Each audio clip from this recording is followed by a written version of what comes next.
Nagtamhin at samahan ninyo akong baybayin ang lihim, aral at tagong mensahe sa akdang 25 sa inyo.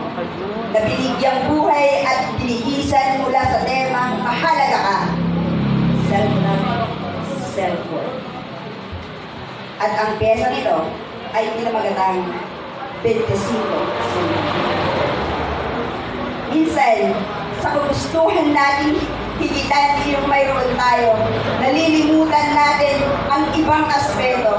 Minsan, sa kagustuhan nating makamasa yung mga bagay na kulang o wala sa atin, ay nalilimutan nating makontento. At kung minsan, yung mga bagay na sa tingin natin ay wala tayo, sa tingin natin ay siyang bubo mula sa pagkakukulang at pagkakapira-piraso at hindi pala sapat para kunan kung ano yung puwang na hinahanap natin sa ating pagkatao. Minsan, ang totoo, nasa harapan na natin pero hindi pa natin makita dahil tunay nga namang bulag ang tao. Sa labis ng paghahangad, kalakunan ay sawimpalan. Sa labis na pag-aasam, kalakunan ay nagiging luhaan. Sa labis na kagustuhan, kalakunan ay nanihiraman. At sa labis-labis na paglalais, sarili na pala ang piyong binubulag. May kulang, oo, may kuwang, pero kailangan mong buuin ang sarili bago ang iba.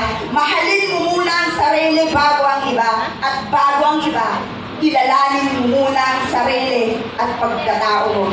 Dahil baka sa kagustuhan mong harapin ang kulang sa'yo, sa kagustuhan mong makunan iyong kuwang sa puso, at baka sa kagustuhan mong buuin ang pagkatao mo, lalo lang palang lumalaki yung puwang sa kakulangan sa sarili mo. Iwaksi sana natin na isipin ang negatibong pananaw. Iwaksi sana sa isipan na may kulang at hindi sapat at hindi tayo karapat-dapat. Pakatatandaan sana natin bawat isa ay espesyal sapagkat gaya ng 25 sentimo, maliit pero may halaga ang ating pagkasino. Ngayon, sama-sama nating akapin ang katotohanan na ako mismo iyong patunay na panahon na para sarili naman.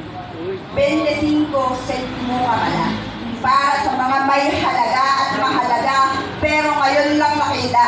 25 sentimo nga pala para sa mga taong handa nang harapin ang pagkasino nila.